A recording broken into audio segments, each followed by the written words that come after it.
Oh, excellent. How is it? Today's bourbon. Aged cognac. Slightly aged cognac.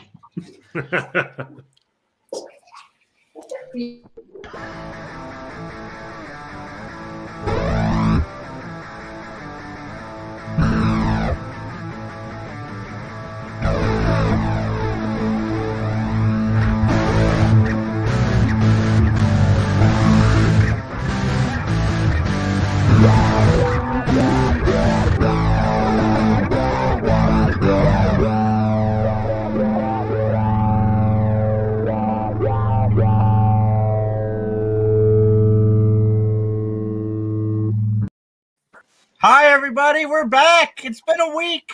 I know that everybody's been excited to see us. Yes. Hey. Hi. Dan's I am enthusiasm going to is start palpable. this off with a news story that came out of Texas, okay? You're going to introduce the peoples? Okay, Yeah. fine. Who are we? Same people as last week. Jason, Max, Justin, Dan, and Amit.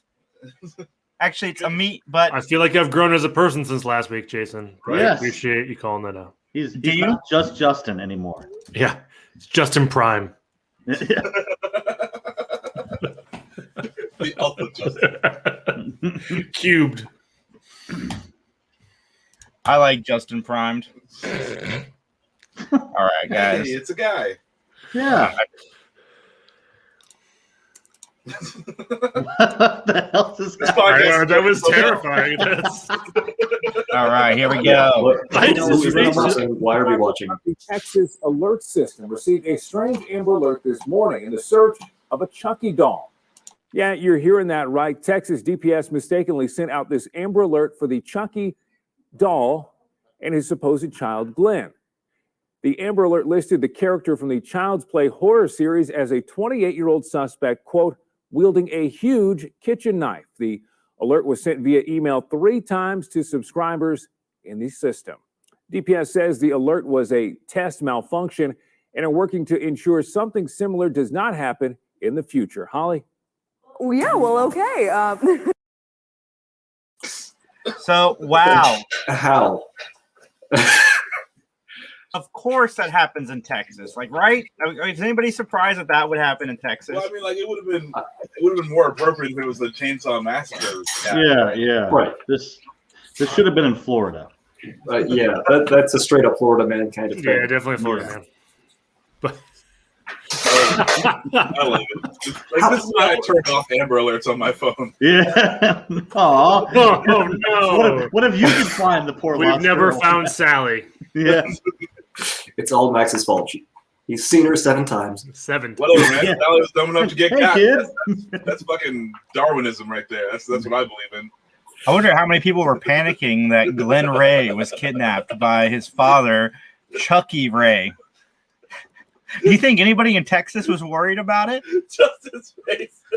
It's like people are getting taken, and Max is like, you know what, Darwin? Hey, they never got me. No, It's I'm not That's entirely not how that sure rule that's works. what Darwin meant, but you know, They never got me. My mama raised me right.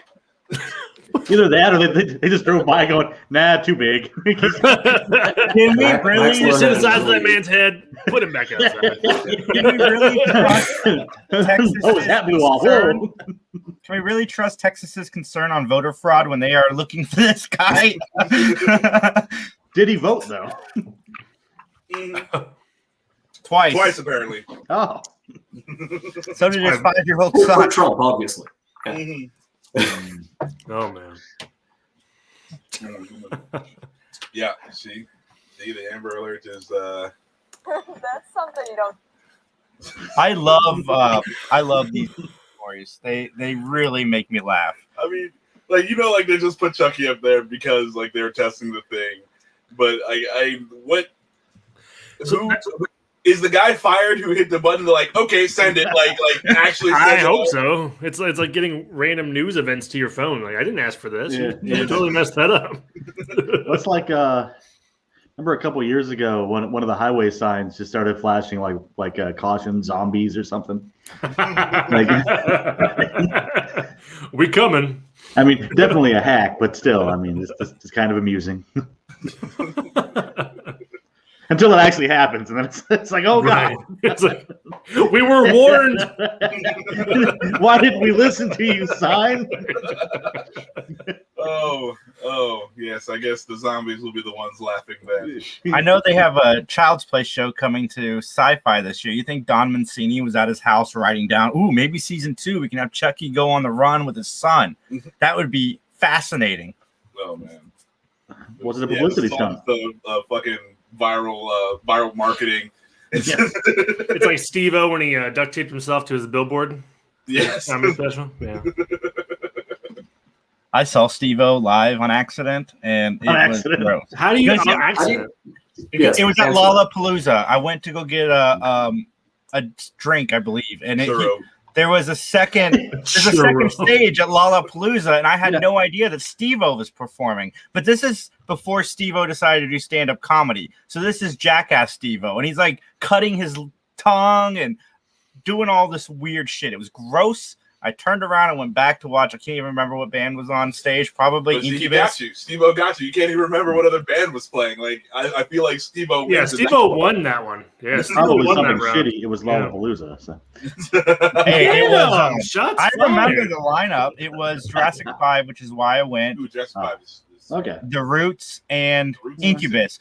For a band, Okay. Incubus is not a band that I enjoy personally, Really? but I've seen them in concert like 5 times. I don't know how that happens, but I was dating a girl back in my early 20s that would keep taking me to Incubus concerts. But this one was nice because I got to see Jurassic 5 too. Jurassic 5 is shit. I think one of the times we went, I got to see it was a ska band. I can't remember their name, but 11? Mighty Mighty Bosstones. The Mighty Mighty Bosstones opened for them, and How many ska bands are there? 5.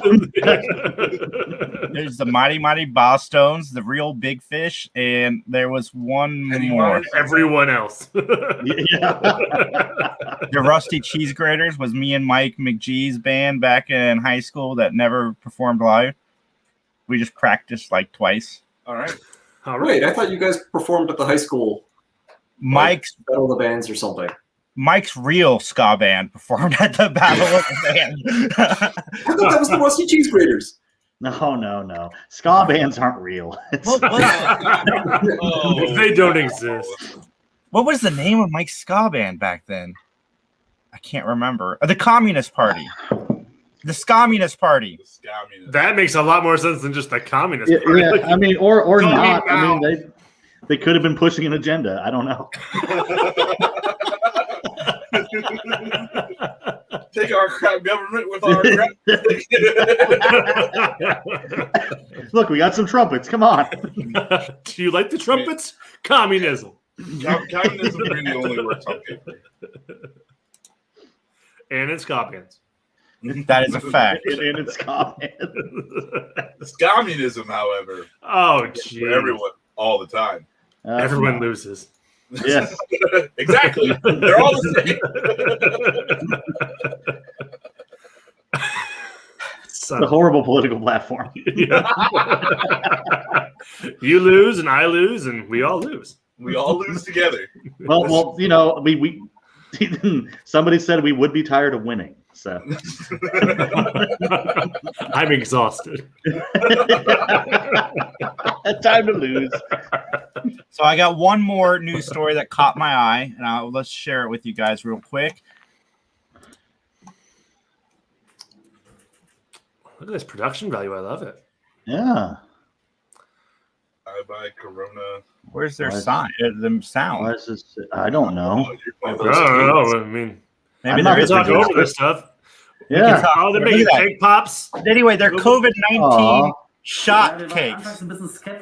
First, we were a bit skeptical. Oh, but I was like, too macabre. am I the No, one who it's can't not understand him? Anti-vaxxers. It is a vaccine without any side effects. You can even come No, back there to is a get side another effect. one. Diabetes is a So fucking young. side Yeah, effect. The old sugar rush. I just thought this was a weird way to promote a vaccine. I mean, better. Now, this brings up a good point. What other cake pops wouldn't you want to see? Like, Pepto-Bismol cakes. Like what would you not want to see in terms of a cake pop? Cake pop. I'm down. I'm not like offended by it being a cake pop. Like I'm just like, you can't say that there's no side effects. That's a misnomer. Long-term side effects. It's like, hey, COVID. Fucking, you're gonna get diabetes from this. It's just made Wilford Brimley sad. Like, diabetes. Have some Quaker Oats instead. You know, like if they were fucking rice cakes, rice cakes, just bricks of just dust. At least it would be good and good for you. It's for a good cause. Just eat dust. But it doesn't cure Corona. No, it sure does. Not like these that's cakes. a we all lose situation. We all lose. At least we're all miserable together. Damn you, communists! Damn, we're back to communism. If you have diabetes and you're on Medicare, you may qualify for a free meter from Liberty Medical. If you have type 2 diabetes like I have, you're confronted with choices. That's what happens if you take that cake. You have choices. I hope you don't. I hope you choose to get involved with a good doctor and find out some things about diabetes. And I really believe him. I felt like we should put that disclaimer up. Don't find a cake doctor. Got me believing. I hope you make a good choice and choose communism. We'll definitely stick you with some needles.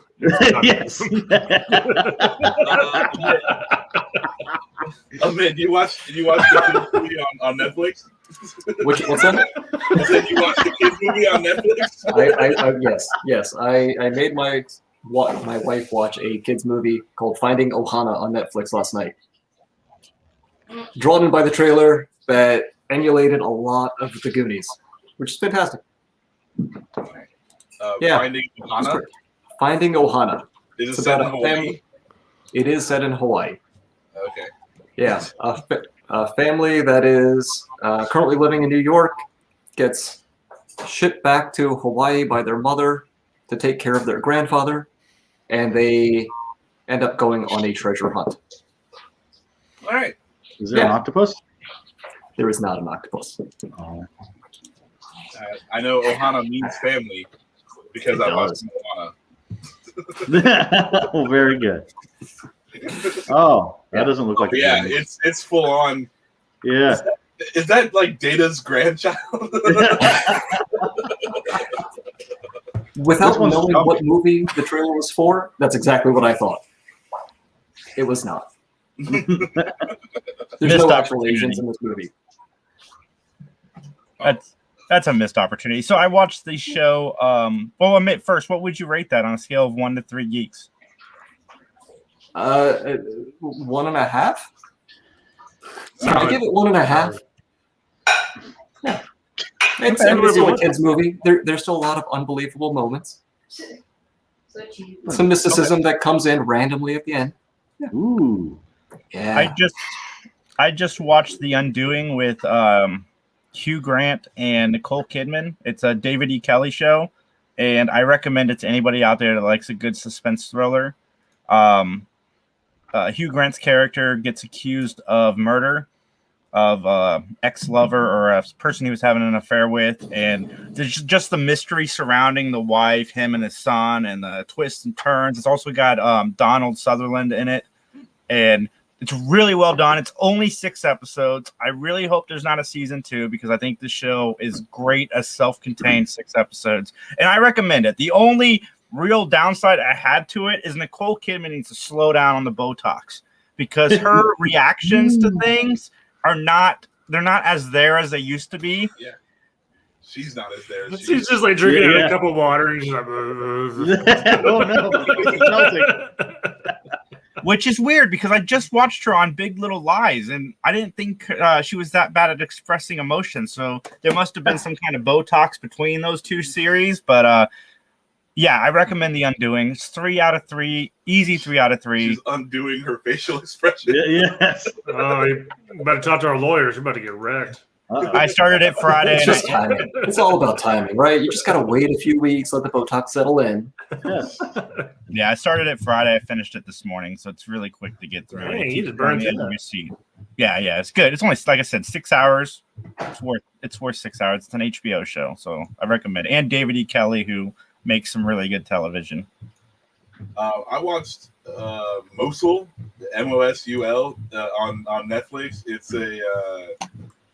It's about like the Iraqi SWAT team, and they're fighting ISIS, and it's really, really good. Obviously, you know, like I had to play it with the subtitles, but no, it's like an action movie, and it kind of like it's. You know, the way Jason described Monster Hunters is this sort of way. They drop you in. It's like action happening right now, and then when you leave, it doesn't leave in the middle of a big battle, but like it's not really over. But like the movie ends. But it's really good. I thought it was all right. Like for a not United States action movie, like it was very, very well done. I really, there we go. These guys are awesome. They did a really good job. The dude with the mask on is the guy that you follow around, who kind of like lets you into what's going on. He's a police officer. In the opening scene, they're just in a shootout. These guys, the ISIS guys, are just fucking laying waste to this police station, and that's where the movie starts. And he gets picked up. The SWAT guys come in and save him, and then he's just like incorporated into the SWAT team from there. And you follow them around, and it's really, really cool. It's a very interesting story, and I really dug it. I thought it was worth a watch. A friend put me onto it, and I was not sad about it. So if you're looking for something to watch on Netflix, I'll give it a 2 out of 3 geeks. It's a solid action flick. It's not much more than that, but they do get a little. There's a little bit of a message there, but it's a lot of bullets flying, pretty much. Out of curiosity, Out of curiosity, do other members of that team start wearing masks? You know, COVID. He's only wearing. They were standing pretty close together. He's only wearing the mask because he got a pretty bad gash on his face, and the mask is holding his bandage on. So no, they do not practice social distancing. Social distancing matters less when there's bullets flying at you. Different ways to die, right? Yep. More urgent. You gotta pick what's more important right now. Oh, did I talk about Terminator Dark Fate last week? Oh, I watched that last week, and I kind of liked it. I liked it too. Yeah. Most recent Terminator? Yeah, that's Hold on a minute. That's, Jane and Jason like things? Oh my gosh. Combined? Yeah, wow. That's great. Oh, I mean, like, it was definitely better than every Terminator that came out like after Terminator 2. I liked it a lot, actually. Sorry, I interrupted Dan though. Finish your thought. Jesus, people. Shut up. This is my movie now. No, I dug it. Oh yeah, there you go. It's just me now. I like that Sarah Connor comes back as a total badass and drunk chick that just wants to blow shit up.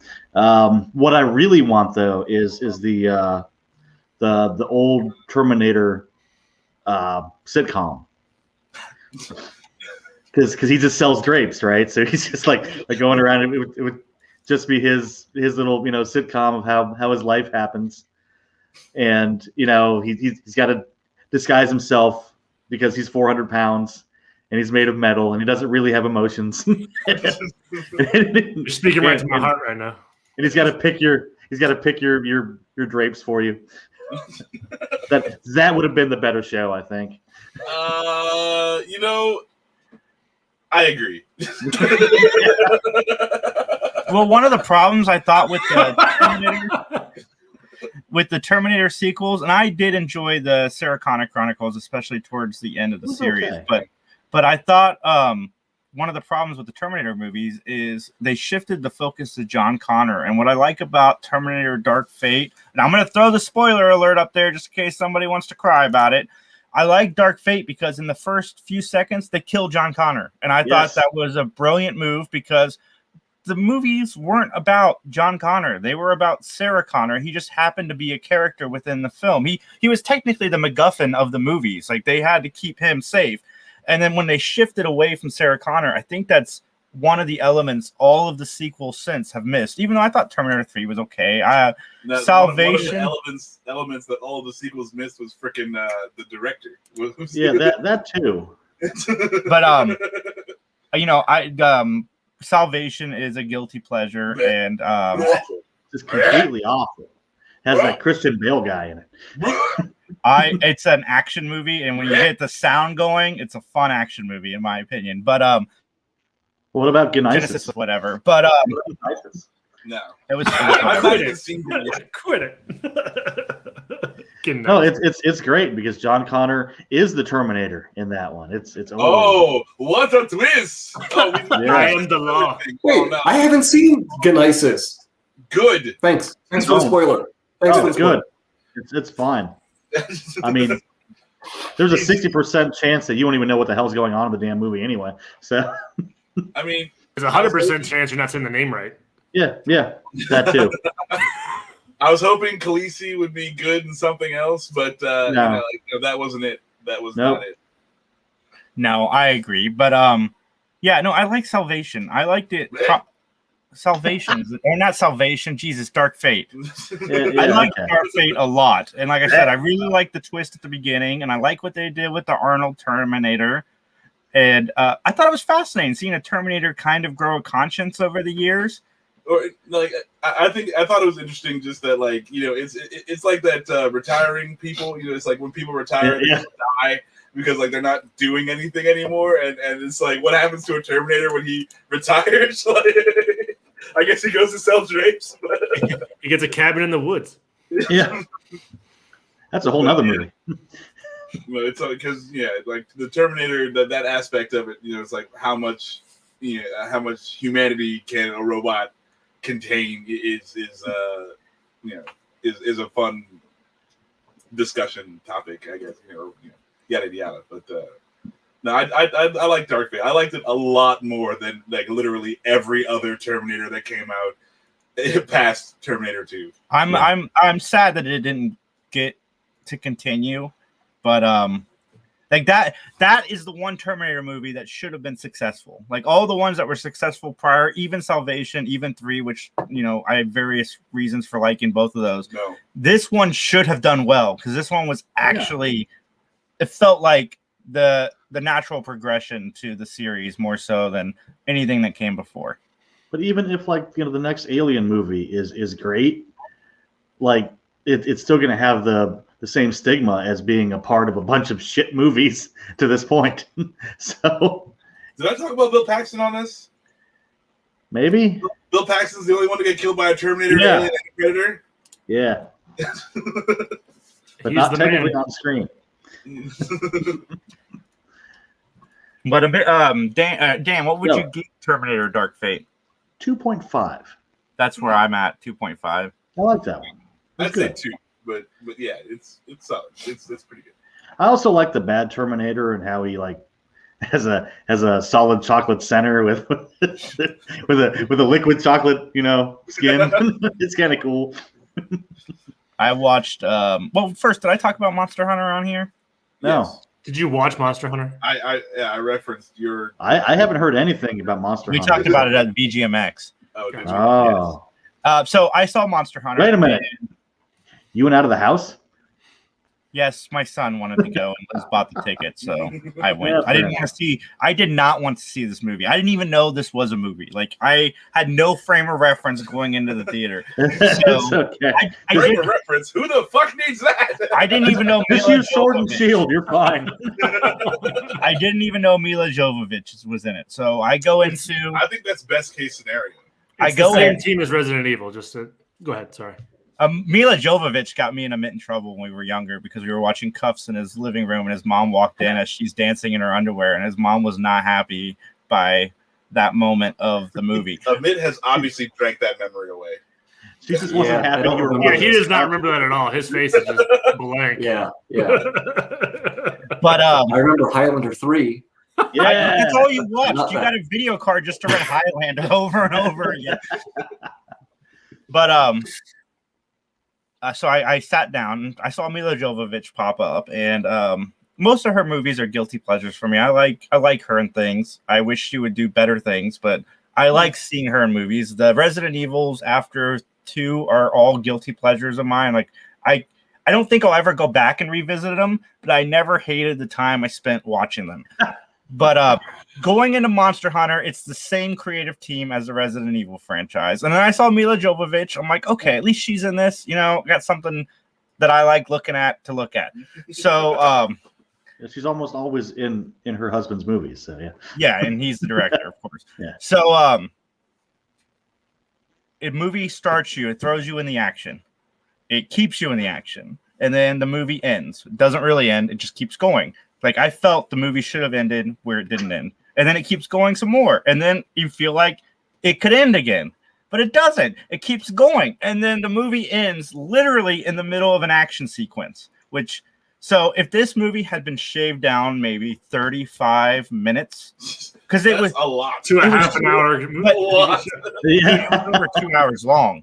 Like if this had been a solid 90-minute movie, like I think most of the Resident Evils are, then I probably would have given this 2 out of 3 geeks. But this movie gets 1 out of 3 geeks, and I'm being generous because Mila Jovovich is in it, and I really like her. I really want her. Like I want her to make that movie. She makes bad movies. She makes a boatload of money to make bad movies. I had the same feeling as I did Resident Evil. I didn't hate the fact that I was in the theater watching it, but as soon as I left the theater, I'm like, I'm never gonna watch it again. Syndrome. That's free ticket syndrome. Yeah. They paid for your opinion. But again, 1 out of 3 geeks. Take my 1 with a grain of salt because I have a thing for Mila Jovovich and I like the movies she's in to some degree. So 1 out of 3. But fun side note, Mila Jovovich also makes bad music. Really? or did, yes. We got a CD in the store like when I used to work there, and I was like, oh, it's gonna be bad. And it was. Right. So it's like a Jared Leto situation. Yeah, kind of. I really like this question, Saj. You're like a Hulk Hogan. And Saj, we'll be doing our WandaVision review at 1:00. But quick question: what is your guys' least favorite movie? Let's start with Dan. Pass. I've got to think about this shit. Oh, okay. I can go. Mine's on top of my head. Go ahead. One of my least favorite movies is The Dark Knight Rises.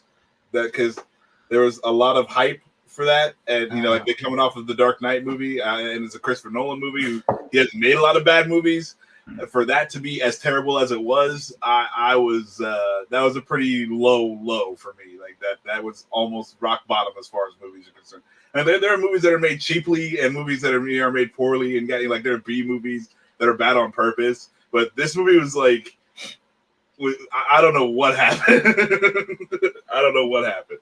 So yeah, I'm gonna have to say The Dark Knight Rises is one of my least favorite movies of all time.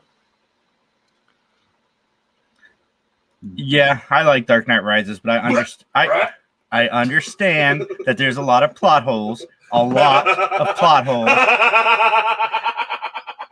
A lot of plot holes. Like you could. Oh, understatement of the century. Wait. Which one was The Dark Knight Rises? Was that the Bane one or the? That was Bane. The last one, Bane. Oh, they all kind of sucked, but Yeah, Dan's doesn't like The Dark Knight, but my least favorite movie of all time, and fuck this movie. I hate this movie. It is it's so bad, and it's not Wonder Woman, even though Wonder Woman is so close. Pretty bad. Independence Day 2 was one of those movies that I hated. And by the time somebody finally suggested to turn it off, it's like 30 minutes from the end. I had already sat through 2 hours of this stupid thing because nobody wanted to turn it off. And I was like, F you. I am finishing the last 30 minutes of this movie so I can say I made it. And I hate every decision of it. And I don't hate it as much as I hated Heroes Reborn. But we're not talking TV shows. We're talking movies, and Independence Day 2 is probably, if I had seen it in theaters, I would have walked out. So I'm gonna be not as visceral as Jason was just there. Independence Day 2 sucks. When Will Smith said, "I'm gonna make Suicide Squad instead of Independence Day 2," they should have waited. All right, I really feel your pain. I feel the anger. At least we got a Bill Pullman speech in the movie, which was okay, and we got a little bit of Jeff Goldblum, whom I like. That's the only nice things I can say is those guys were in the movie because they didn't do anything fun. Sorry, Justin. You're okay. The vitriol. I can feel your pain through the microphone and watch Independence Day Resurgence, and you will regurgitate everything you ate from the week before. It is so bad. But don't watch it. If that doesn't happen, don't watch it. It's an interesting experience. Let me tell you. You should probably be in the hospital if you're gonna watch it. I thought I turned that into poo. You know how Max is dry heaving? You won't be dry heaving after you watch Independence Day 2. It'll be wet heaving. Okay, we're moving on. That sounds kind of amusing at this point. We're just going to step our way through that one. My least favorite movie was probably Aragon, because I was such a big fan of the books, and then child me went to go see that movie, and just they punched me in the face with how bad that movie was. I wanted it to be so good. I was like, I'm gonna get a Harry Potter series out of my favorite book series, and like they just did not do that well. It hurt my heart. If they would have started with Aragon and Harry Potter would have been the one that was like the cheaply made, like, oh my god, we can cash in on this, sub series, then it would have worked out in your favor. But unfortunately, Harry Potter came out first. Yeah, and did it so much better. Just obviously better. It's like if I can compare apples to apples like this, oh man, it was bad. But. Oh yeah, no, Aragon was a cash grab. It was just straight up like, hey, this is a book. Go watch the movie.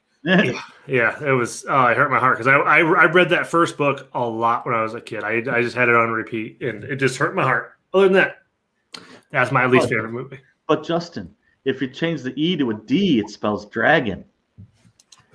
I didn't know that. Oh no! It changes the whole review. I love that movie now. Oh. That's the best there. I don't know why none of you have brought up Avatar. You know, the one that's not about the last Airbender. The blue people? I love that. I just got done watching that. Because it's not about that last Airbender. And then the one that they did make about the Airbender, that also sucked. Yeah, it takes 4 people to move a rock. I just got done watching. I literally just got done watching the Blue People movie. Like I was watching it before this podcast. I dig that movie. Oh. I dig that movie because it's like it's a weird it's like it shows America. Again, it's Earth, but like I feel like it's showing America for what it really is. And then like America does a World Trade Center on these native people. And by the end of it, you're rooting for the insurgents. Like I dig it. I don't know why. I dig it. I don't know why. So many moral dilemmas in that movie. It just never should have been one. But seriously, it came out at the same time that the Last Airbender cartoon was out.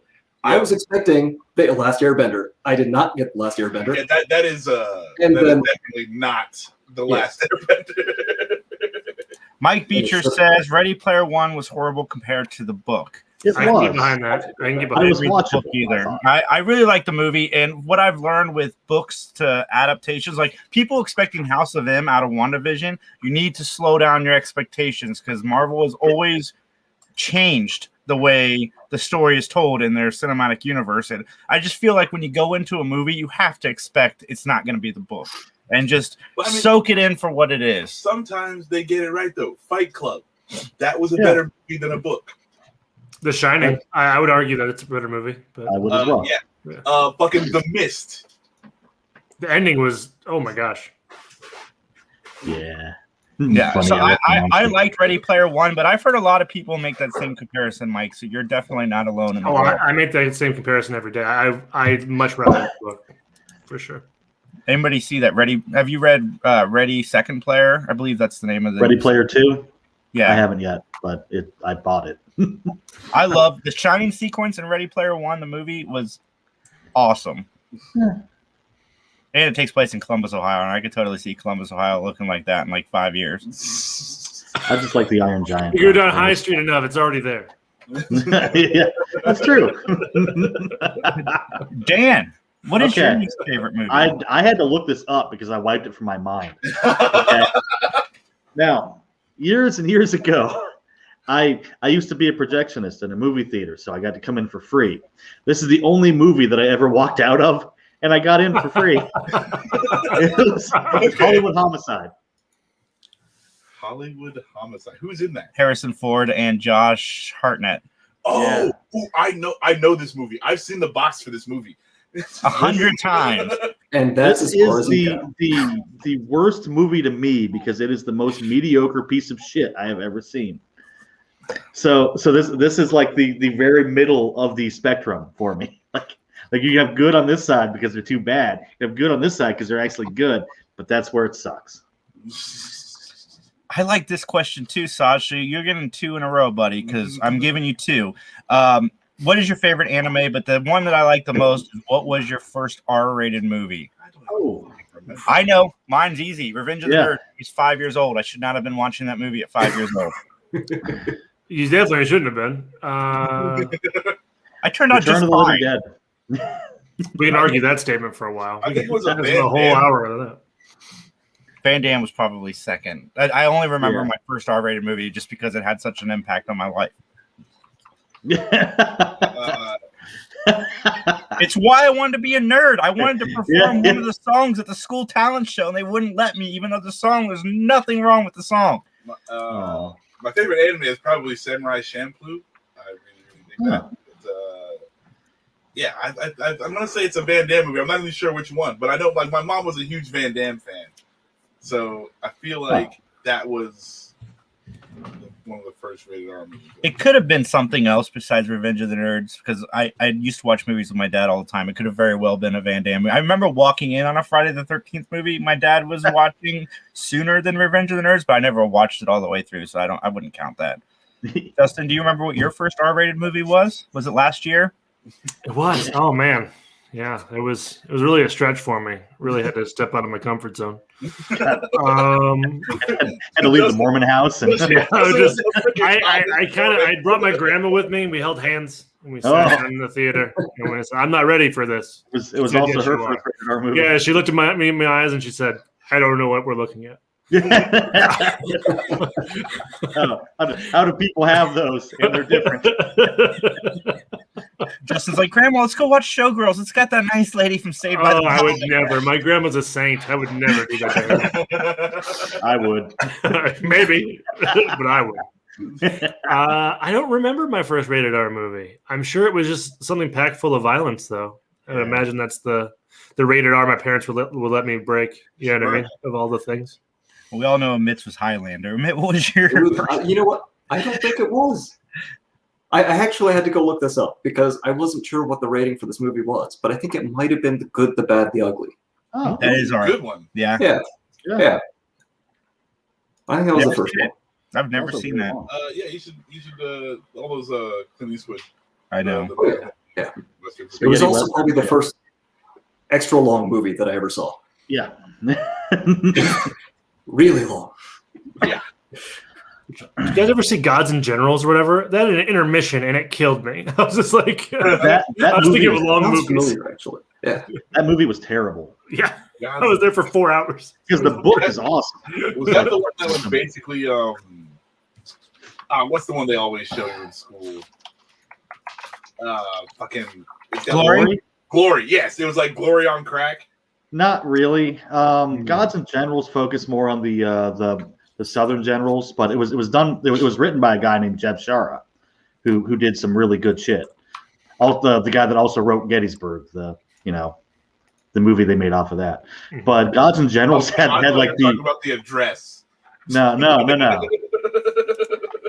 But Gods and Generals had like the shittiest budget ever, and it's not good.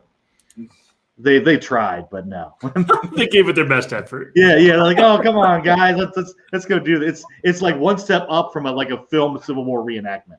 Yeah. Took us long too. like if you're not going to spend the money, I would say do not do a period piece. Like it's not exactly. I mean, really the cannonball bursts are like digitally added in. No. Anyway, it was bad. So if you guys are watching us live, leave in the comments below what your first R-rated movie was, or even what your least favorite movie is. We'd love to hear it, and we'll throw it up on the screen as well. Dan, so what was your first R-rated movie? Return of the Living Dead. Of course it was. That does not surprise me. And also, for the other part of the question, my favorite anime series is Outlaw Star. Okay. I think the first R-rated movie I rented was Nightmare on Elm Street 2. The gay one. No, really. Look it up, people. It is. Definitely overtones between Freddy and the main guy. No, between like you've got the main guy who's like happily dancing on his bed. You've got the coach who's into S&M. Yeah, you got the whole thing between Freddy and that guy. Dude doesn't even look at his girlfriend half the thing. There's the whole fight between the main actor and like his best friend. It's very, very homoerotic. You reminded me, Dan. I was watching Fright Night yesterday, and I liked the movie a lot. One of the things that made me so mad is his girlfriend is there. Like they're getting ready to have sex for the first time. It's going to be fabulous. But he can't stop looking out the window at what's going on at his neighbor's house. It's like, dude, focus, and then worry about your. But then the neighbor kidnaps the neighbor chick from Married with Children. So. Yes. Marcy. Okay, so is what was it? Nightmare on Elm Street 2, is that more or less homoerotic than Top Gun? More or less come on, Goose. Than Batman and Robin? More. Wow. I don't know. I mean, Freddy doesn't have Freddy nipples. So. Freddy's Dead is a better movie than Batman and Robin by. I like Freddy's Dead. His so dad is Alice Cooper. He said it was better. Yeah. Don't get so defensive, Dan. Okay. No. It's like you're dragging it through the dirt, but say, it's still better. I mean, come on now. Don't even put that close to Batman and Robin. All right, guys. I got a 3 Geeks exclusive. I have the new trailer for Jurassic World 3. We can see the title at the top. Shut up, Justin. You can see the title. Why do you gotta ruin everything with your logic, Justin? And there's no doubt our attractions will drive kids out of their And it's better than Jurassic Fallen Kingdom by a long shot. I want to see this movie. Yeah, again, we've made living biological attractions it's still just Jurassic Park again, but that's fine. Yeah. Two species just been suddenly thrown back into the mix together. You possibly have the slightest idea what to expect. That's nice. Let it go.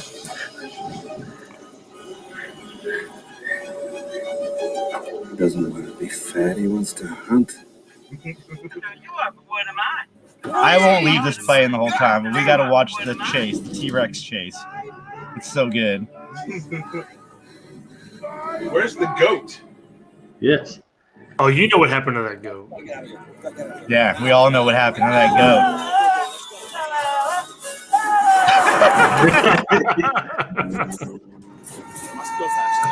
So the reason I showed that is watching that. I think Max shared it, and that's how it got into my tunnel vision. But I think it would be fun to do a remake revolution between two people where each person can remake whatever movie they want. The only rule is they have to incorporate the character of Pee Wee Herman into the film. No. That's just too easy. See, I want to see this. That's like saying, it's like which movie would you have remade where only one character is a person and the rest are Muppets? Oh. See, I want to see Dan. Flash.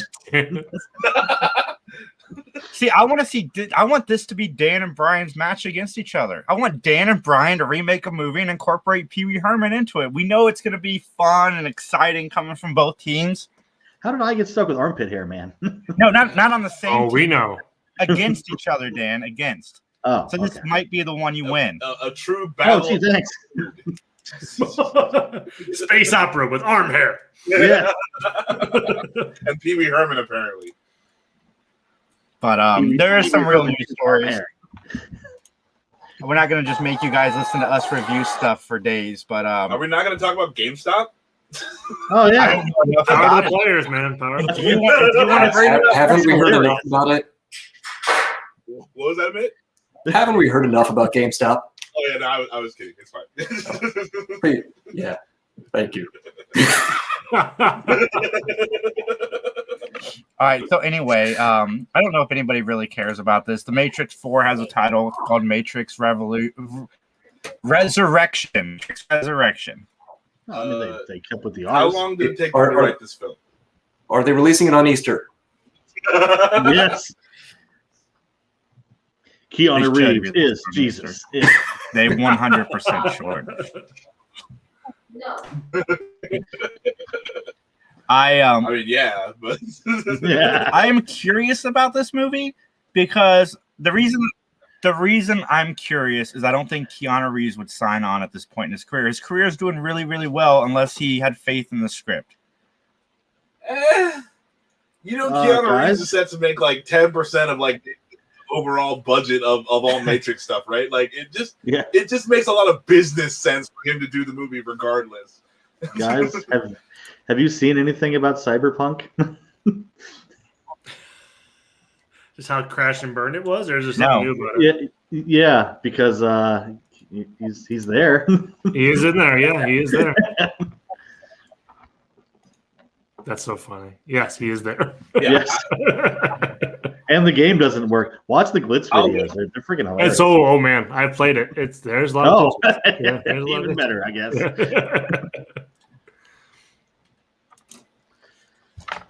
Yeah, I'm not unless someone can walk out of the fourth Matrix movie and be like, I can't even tell you what this movie is about, because like that's what happened with the first one. Everyone after that, they're like, well, this happened. But if they're like, it's good, I can't explain it, just go watch it, then maybe I'll give it a watch. But if I get a solid explanation of what's going on, then it's obviously not good enough. Like I've lost all faith in the Wachowskis for Matrix movies, and maybe even for movies, because like I haven't really liked any of their movies since The Matrix. How old were you when The Matrix came out? I was a teenager. Yeah, it would have been 9. So yeah, I was like 16. Okay, so you didn't know shit about anything basically when The Matrix came out. Damn. So it's like, well, no, you're a teenager. I didn't either. So it's like, wow, it blew my mind. Fucking Mighty Mighty Boss Tones blew Jason's mind at the time. Okay, and that's definitely not high art. All right, so knock on wood, Dad. So you just basically you just needed a very deep voiced man to speak philosophy to you while shit flew around and Keanu Reeves dodged bullets, and it was it was like that's the impression that I got.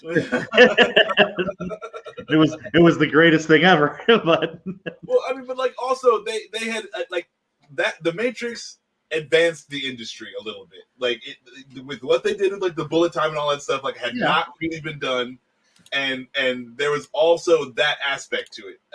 If you give me a movie, and that's the same thing. What's that dude's fucking name? The director of Terminator 2. James Cameron. Yeah, James Cameron. Whenever James Cameron makes a fucking movie, he like advances the industry. There's something else to the movie that you can't put your finger on, because like the dude is thinking way outside the box. So if they're not doing that, then I don't care. No. Like I watched Ninja Assassin, which is just redundant. I like that one. Because I like how the whole army shows up at the end for no real reason. I had a Korean friend in college who dragged me to that because he's like, the main guy's I think Korean, and he's like, we're going to see this movie. I was like, okay. I was like, we'll do that. All right, Guys, we got one more thing that I put in the show notes that we got to react to, and that is Godzilla versus King Kong. But I'm going to keep our mics on so we can talk over it. Yeah. Hopefully people don't come and fucking... No, WB doesn't do that. They're good. Trust me. Are you sure? Is this Rampage too? All they do is take the money we make off of the video, which jokes on them. When I saw the chick looking out the helicopter, I thought it was a new Tomb Raider movie. But I've seen this trailer, to be honest. Oh, is that dude from True Blood? Yeah, I think so. And this child, she's the only one who'll communicate with. You signed my doll. That's where Chucky meant. Yeah. I made a promise to protect her. And I think that in some way, Kong did the same.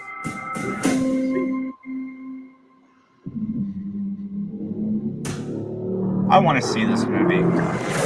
I will see any Godzilla movie ever. I honestly haven't seen Godzilla 2 yet, but I've liked, them for what they are so far. I mean, I think that you take them for what they are. They're just fun movies. Who doesn't like gigantic monsters fighting each other? King Kong stands a chance. Without a plot. Well, he should We had this fight on Steam Snobs. Max won me over because I was Team King Kong, but they got me on Team Godzilla. Breath, okay? Yeah. Atomic breath. How does King Kong fight that? With his fist, Max. See? With 10 giant fingers. But I melt your fist off your body with my atomic breath. Like, give me a break. They can't show that. It's PG-13. He was born of radiation. He's like the Hulk. It just feeds him. So does Kyle Chandler. There's something provoking him that we're not seeing here. See, here's the problem with these movies, though. She drives. We're getting old, guys. See, You take Godzilla to Skull Island. Is that what happened? Home turf advantage. Yeah, totally. Mayor bonus. I mean, Godzilla fights Ghidorah. You know, like what? He does have these, though. I mean, it's hard to fight with these. What, T-Rex arms? No. Oh, okay. So, He's got a big fucking tail. He just turns around and. But the problem with this is that we probably saw all the fight scenes in this trailer, and the rest of that is going to be like the boring ass people that you don't give a shit about driving around and reacting to big things. Yeah, because that's what always happens. I don't want to see talking in this. I want to see giant things beat the shit out of each other. Looking out of the screen. They're all going to come together. Oh my god. They're going to come together, have a big hug it out, and then save the world. That's how it's going to end. Remember the second Godzilla movie where there was the whole lady who was a terrorist and all that bullshit going on? I don't care. And to stop your feud, Gamera would win. Sorry. Yeah, whatever. That's a Godzilla villain. Okay? No, it's not. He's got his own series. Oh, okay. Well, then he's whatever. He's the Toho version. He's the giant flying turtle. I want a flying turtle. Why not? Sounds like a Godzilla villain to me. No, sorry, buddy. No, I'm not a fan of this just because that last scene where they've got Godzilla doing the atomic breath for whatever weapon Kong has fashioned, and it just like makes it glow so that he's basically hitting himself with atomic breath. I'm like, no, I'm not feeling this. Godzilla would obviously win this fight, and so the movie. It would be good though if they were just like, you know what, we don't care that each other exists. We're just going to destroy all the things that people make. That'd be fun. Or they're going to bury the lead and have a different being be the bad. You know what I mean? Like they'll spend a couple of minutes on this, and then oh crap! Like what was it? Batman versus Superman. Yeah. Where like something else bigger shows up. But, yeah, Martha needed saved. Mothra! Why did you say that name? little girls show up and sing, and Mothra shows up. Nice. All right, everybody. We'll be back right after this with Stacey Toy and our review of WandaVision Episode 4. Talk to you guys soon. Talk commercial, take 5. Hey, Jason, have you ever been accused of a crime? I have not yet, John. But if I ever was, there's only one man I would call, and that man is Benjamin Matlock. you would be right to do that because he's a guy that can certainly clear your name of any accusations that come your way. It doesn't matter, man, if you're accused of, say, I don't know, murdering your ex-husband live on your TV cooking show, or using a pair of scissors to stab your business manager to death, or maybe you sneak into your landlord's office and off him overnight during the Christmas season. Matlock can get you taken care of. And you know what? He's also a dude that is the subject of a pretty cool podcast called Matt Talk, right, Jason? Yeah, he is. And I'm so glad John just aired out all my dirty laundry. But it's great to know that when I stab my landlord or I, commit any crimes, I can call the one man. And that one man is Benjamin Matlock. That's right. And you can check out our podcast called Matt Talk every second and fourth Monday of the month. It's available on all of the podcasting platforms, including Anchor. Just go to anchor.fm/Matt Talk. And it's available through the Facebook page. Of course, that is at Matt Talk Podcast. And you could check out every single episode when they drop. And real soon, it'll be available every Saturday at noon through the Scene Snobs channel. Just look for the Scene Snobs, on Facebook or thescenesnobs.com. Jason, tell them about the email and the Twitter account, please. You guys can email us anytime at benmattalk@gmail.com. That is benmattalk@gmail.com. One more time, benmattalk@gmail.com. Email me. Let us know what you think of this commercial. Let us know what you think of the episodes. We have some great interviews with Lori Lathine and Linda Pearl and Scott Valentine and a ton of other great episodes. And by the way, check us out on Twitter. We're just got on Twitter at MattTalk_podcast. And so, ladies and gentlemen, check out an episode. And as they say in court, nothing further. Hi, I'm Casper. And I'm Becky Gremlin. And we're the hosts of Don't Fuck With The Original. We are a spoopy horror podcast that pretty much covers everything under the genre. We cover haunted locations, we cover true crime, cryptids, movies, anything you can literally think of. We are all over it. Everything spoopy. On Wednesdays, and why? Wednesdays are for podcast. Thanks, guys.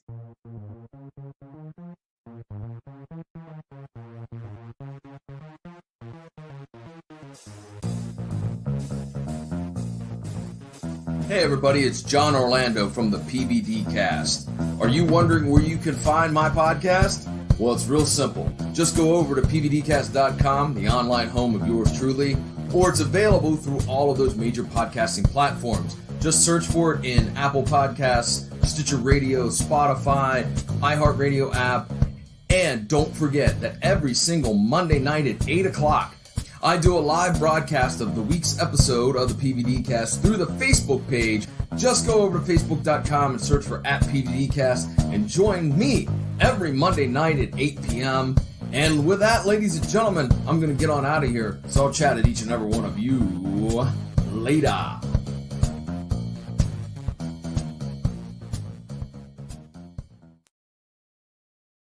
What's going on, everybody? It's the Scene Snob, McManhattan, and I'm here to tell you guys about thescenesnobs.com. We're a channel of variety, comedy, entertainment, geek-related, sports, the whole 9 yards. We cover almost every genre. And we have so many great shows to choose from.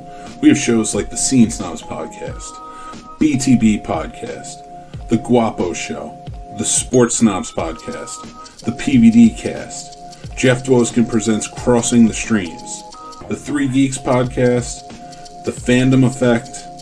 We probably have the only Matlock-based podcast called Matt Talk, and we're introducing new shows all the time.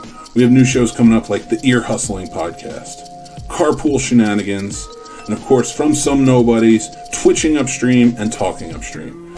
So come on, check out thescenesnobs.com, enjoy it, and please leave feedback. Like, follow, subscribe us, and just let us know what you think. We love to have all the interaction. So I, again, am the Scene Snob McManhattan. Check out thescenesnobs.com. You can follow us anywhere on social media at The Scene Snob, and we will talk to you guys soon. Take care.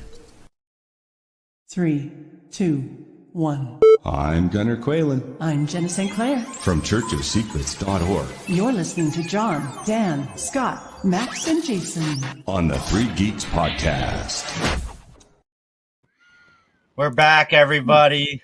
I am so glad that you guys are still with us. Was that the couple? That... Yeah. Oh, okay. Awesome. Yeah. Awesome. We were banned from playing that for a while, but now we can play it all we want. Right? So, for the record, that was awesome. That was all the new commercial stuff was really, really good. I missed the old Matt Talk commercial. It was funny. It was funny. But this one had a lot of good pauses. I forgot Linda Pearl's name.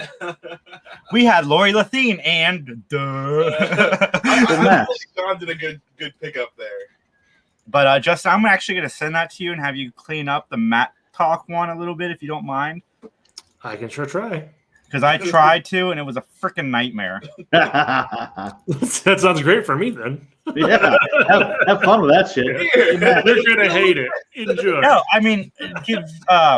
It's like someone drops a live, like pissed off King Cobra in your lap. Like, there you go, deal with it. Yeah. Woo. The stuff we've It worked for me, but it might work for you. The stuff we've been doing with Larry, and I'm still not going to give any specifics on it, but the stuff we've been doing for Larry, Justin is getting compliments from like some pretty important people in Hollywood, and so Justin, like seriously, man, you're doing a good job.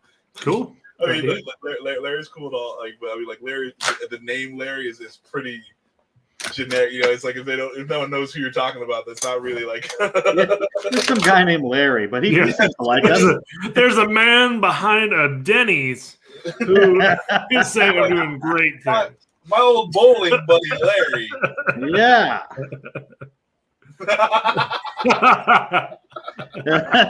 I die, attend my funeral at Denny's. I'm putting that in my will. Yeah, we'll just try to find a Denny's that'll make that happen. Can you die around Baconalia, though? It's important to me that Baconalia is a thing when I go to Denny's. I don't think I'll leave the house. I don't do funerals, man. Like, I hate weddings and funerals like equally. I feel like they're all a giant waste of time. Well, all right then. I mean, like, that person's dead. There you go. Like, what do we care? I mean, like, you know, like the wake or the reception, I'm down for. Like, are we doing a lot of drinking or a lot of eating and drinking? Like, okay, but I don't want to go to this thing and hang out like this boring thing that nobody likes. Nobody actually likes those things. Well, actually, some people do, but they're sick. I was waiting for Dan to be like, I love it. Unless we're talking about weddings, that's slightly less sick. But no, I mean, like, I'm going. If I can, I would like a Viking burial. I want the boat and the guy with the arrow and fucking you know, like the pyre. I'm down for that. Like, and your girlfriend getting burned alive on it. Yeah, sure, why not? Like, I'll throw it all in there. I also want that works. Love you, honey.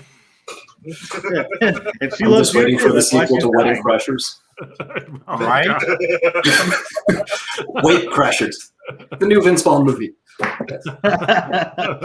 Yeah. Hot feet. Oh, I got the body set up.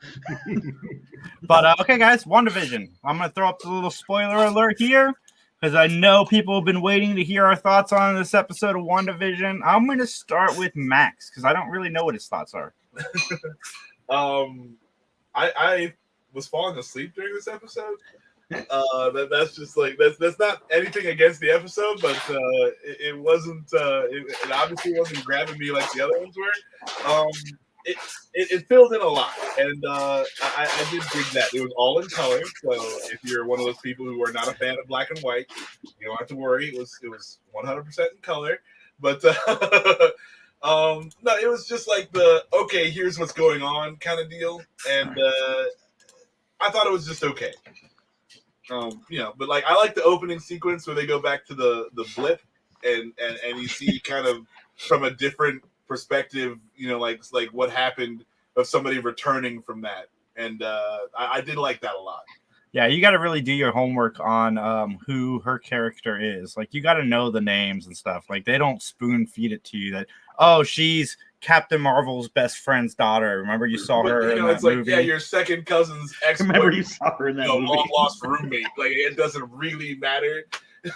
I do like that this episode has two of the comic relief, and I'm so glad that Agent Wu is back. Agent Wu's a shit. And I'm glad he's the guy that's going to explain all this complicated stuff. And I guess he pulled back. I don't remember the first Ant-Man or Ant-Man 2, so apologize. I haven't seen it in a while. But I guess he pulled the card trick out that Ant-Man taught him. I didn't catch the reference. But no, this episode went by really fast for me. That's pretty much what Ant-Man 2 was about. Was Detective Wu learning magic. So that's what I got out of it. Yeah. You know. But obligatory episode catching up to what's going on outside of the bubble that they're in. It was coming. I didn't expect it to come so soon, but I get it. You know, only so many people are gonna be on with the show while it's the sitcom format, and I like the references to who would watch a sitcom with two Avengers. Like, it's funny stuff, good stuff. Yeah, me too. Yeah. But if it was actually funny, I would. Dan. Yes. Up anywhere in your last one hit a 0.5 on the Dan scale. So I got up yesterday and I went up to my TV room and I turned on Disney Plus and I looked at the WandaVision thing and then I watched Star Wars Episode 3 instead. So sorry. Ouch! Wow. Got me in the first half. I'm not gonna lie. You know what? Prequels. No. I liked it when he kills all the children. That's fair. Like, just fast forward to that part and then watch it and then stop. No, because I like to watch the bad acting, just so she dies at the end. He slows the frames down, just really digs. Yeah. Sand. I hate sand. High ground. No, Anakin, I've got the high ground. Hey, why am I spotlighted? I don't know.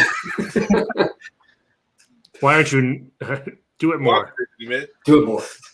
No. And then I heard everybody was like, "Oh yeah, this WandaVision was so much better," and I was like, "I don't care." So, and that's where I am with WandaVision. I'm no longer emotionally invested in this show. Nope, don't care. Gotham got me once. This will not do that shit. I mean, Max called it out for what it is. It is a catch-up episode. If you haven't been watching the first three, you probably would have. You're done. You figured it out by 4, right? Oh. You don't really need to know a whole lot more. I do like all the references to Monica Rambeau or Maria Rambeau being called out as Photon on the John Rambo. Yeah. So I enjoyed it. I thought it was fun. It's still continuing, but I don't think that it's hit its peak yet. So I think we got a glimpse of Wanda the bad guy in this episode. A little bit. Yeah. For sure. And it's also, it's like with all the weird. There was no weird Hydra commercial in this one because there's no sitcom episode. So like that was kind of throwing me off too. Like I'm still interested to see like how much Hydra or Strucker is involved, or if it's just because he was the guy who originally got Wanda with all this stuff. Is that why he's being referenced, or is he actually still doing something? Is what I'm interested in right now. Justin, did you watch the latest WandaVision? I did. I mean, I liked it. I mean, I always enjoy getting more backstory, but I agree with everyone else. It was just a catch-up episode. Just make sure you get a feel for kind of if you didn't know what was going on, you should know roughly what's going on now, right? And I enjoyed it. It was fun. Randall Park is one of my favorite comedic actors, so anytime I get to see this guy, it is a plus. So I loved the episode, but I loved it for the Randall Park and Kat Dennings back and forth. They were pretty good together, I thought. Yeah, and I like that. I like again that it's that team that's feeding us some of the more complicated stuff in the series, because I think that's a better way of doing it than having some scientists come on and say, "Oh, this is what's going on." I mean, you could get the guy from the Matrix to come over and give you pills. Why, oh, why did not take blue pill? Yeah, see? continues to be a 3 out of 3 for me because the show blew by for me. Like Max said he was falling asleep, but for me, it felt like we were watching the show for 5 minutes. I even turned to Max and said, "That's it." Too, because I was asleep. I'm like, is there more? I'm like, there's got to be more. Like I sat there and watched all of the credits because I couldn't believe half an hour had passed.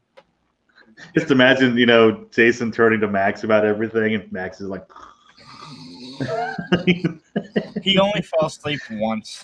I kept because as soon as he falls asleep, the snoring begins. Like there's no grace period. There's no in between. He only got a couple snores in, and he was up. He like wakes himself up. Yeah, no, it's that bad. I remember when we went to go see the Ghost in the Shell flick. I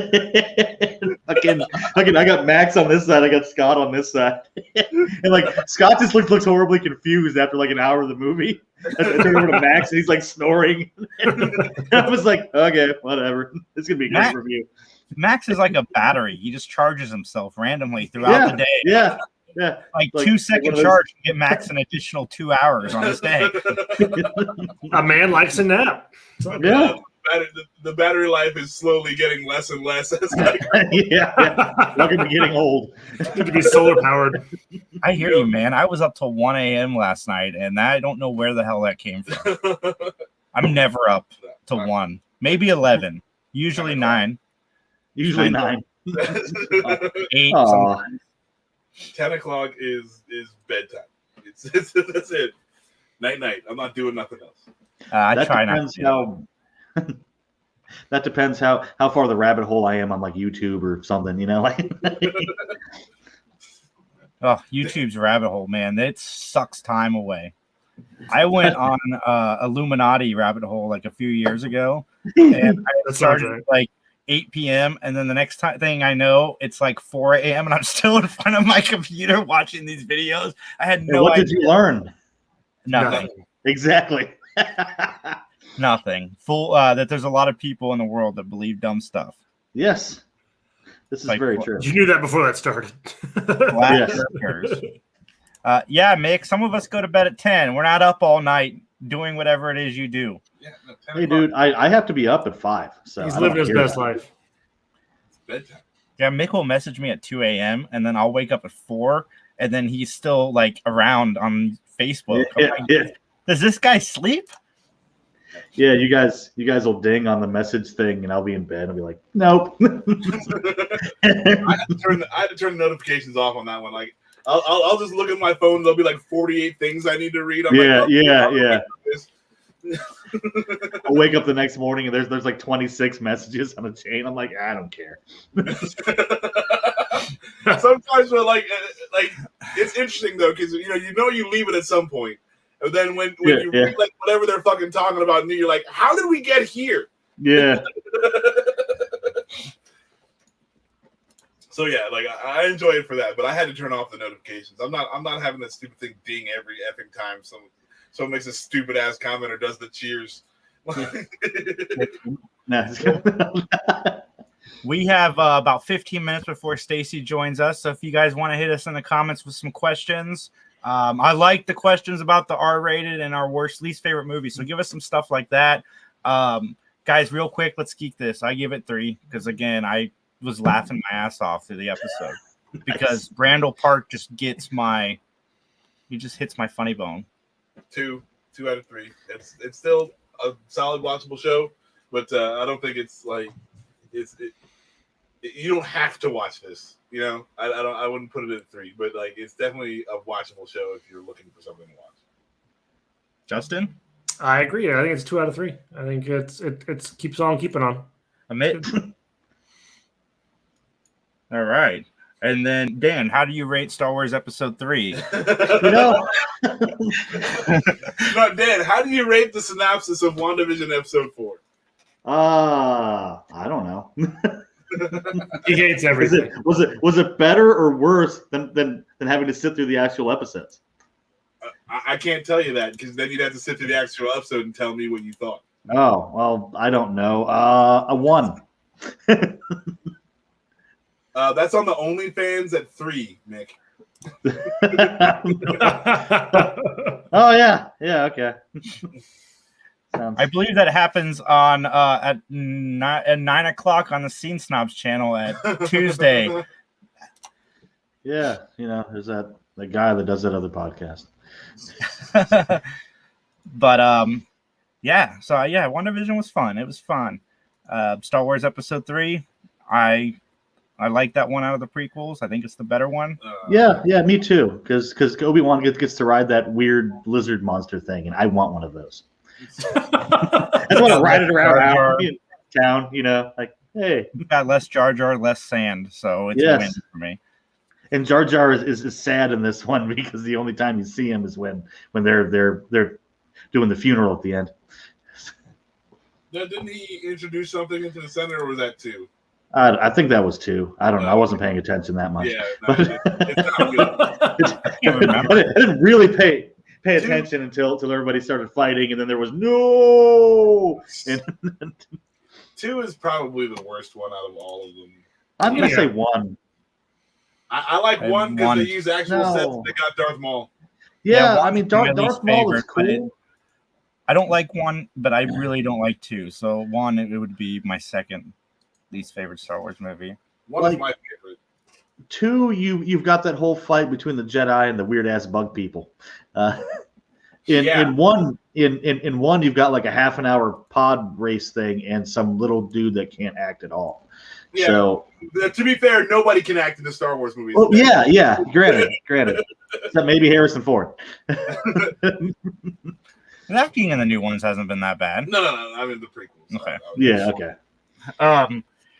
Matt, no. Yeah. Sorry, but Christopher Lee can act in that one. He is amazing in everything. Yeah, he is. I mean, shit. He plays Count Dooku, a guy whose name is basically shit, and he has no fucking frame of reference around him at all, and he still puts a pretty decent performance. So my problem with Christopher Lee is that he's a fucking 70-year-old dude. Yeah. And when they try to make you like menacing as like a physical character, they're like, oh, Count Dooku is such a badass swordsman, but Christopher Lee is 70 years old. So to be fair, he is fighting a Muppet that's this tall. No. What I'm saying is, like, when you had Darth Maul versus Obi-Wan, right? That fight is very kinetic, or even Anakin versus Obi-Wan, like when they start. Yeah. Okay. It carries on for a bit too long, but the beginning of the fight is very, very kinetic. Like, stuff is going on. And like when you watch like Samuel L. Jackson versus the Emperor, Count Dooku versus anybody, like they're old men. Like you can just tell that they're old fucking men. But they've got the Force. But if they were chucking stuff at each other and lightning and mind stuff, that would be better if they fought like that. But they're like, no, the lightsaber is the ultimate way to fight. And here it is. And then it's like you have these old dudes trying to do kung fu moves, and it does not work at all. But it still looks better than Robert De Niro kicking some dude in an alley. That's true. I think they should have gotten a younger guy and deep faked. But Mix actually got a really good question here. Which character in Star Wars prequels do you hate the most, and how would you fix that character? Can't take him out. Oh, I have one. Yeah, Jar Jar. Yeah, dang it. Get rid of the slave voice? No, I would just muzzle him.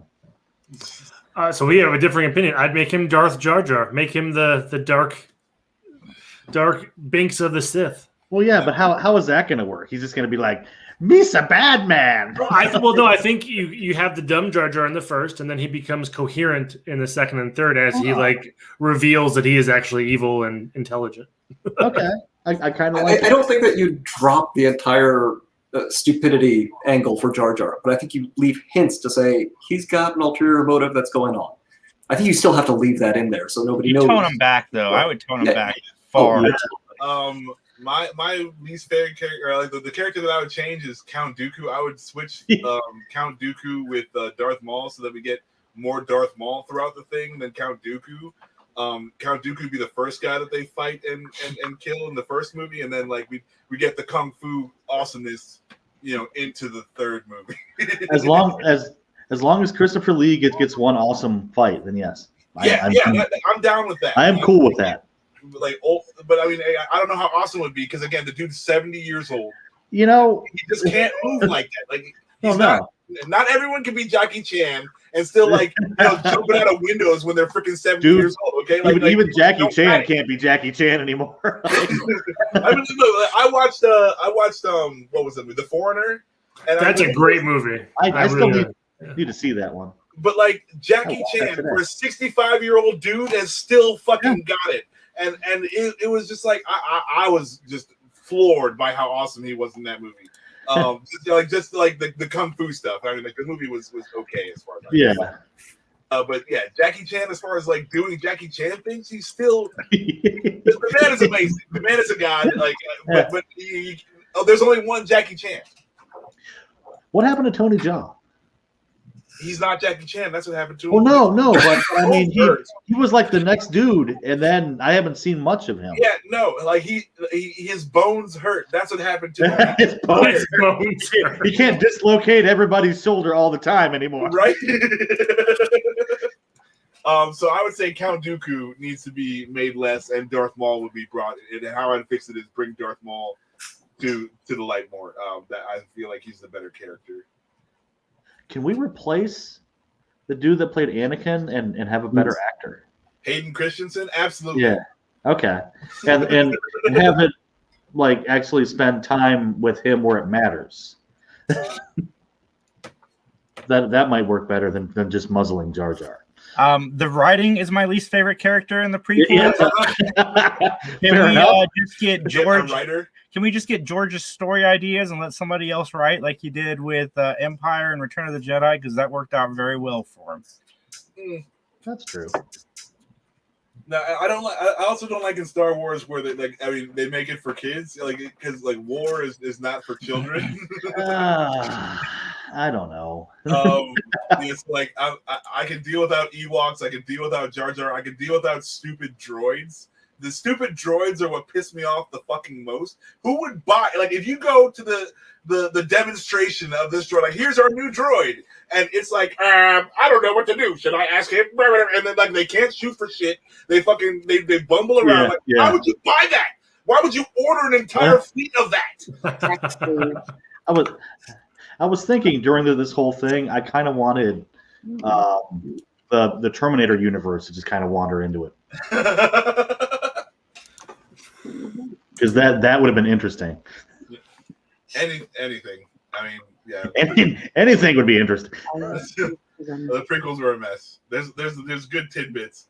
I spent 6 months trying to like work out a timeline that works with the prequels, with how the 4, 5, and 6, like when they talk about the Clone Wars and they talk about all this stuff, but like how long ago it was and like this ancient Jedi Order. Like I tried to make it work with what they gave us, and there's just no doing that. It's fine. I mean, it's like making chronological sense of the Dune books at this point. Especially since his like nephew just wrote like 40 more of them. I only read the first 2 Dune books. I thought that was a good place to stop. Frank Herbert's ones are actually pretty damn good. Like when they go along, like you start feeling sorry for some of the characters. But fucking Duncan Idaho, they clone him, and then he always turns bad, and they shoot him, and they clone him again. Try again. This poor dude. That's basically the storyline of The Force Unleashed 2. Oh yeah, fun. All right, are they? Maybe I don't know. There we go. Hi, Lindsay. Hello. I can't see myself. Where's my camera? I can't see anything. We can see you guys. Oh, you can? Because I can't see me. Oh no. All right then. How's it going, boys? This is Lindsay. Hi, Lindsay.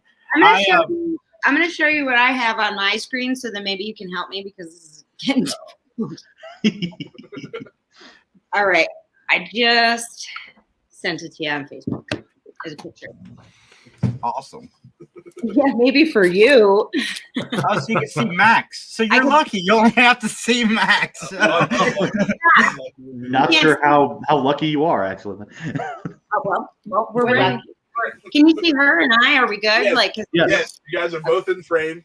I wish I could not see me. You're so lucky. Oh, come on. You're amazing. Why is my apartment made of mirrors? I don't have mirrors. I can't see my reflection anyway. I was wondering why this place is so cheap.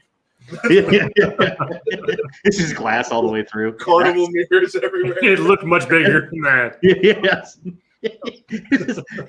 You keep trying to go to the bathroom, but you keep walking into mirrors.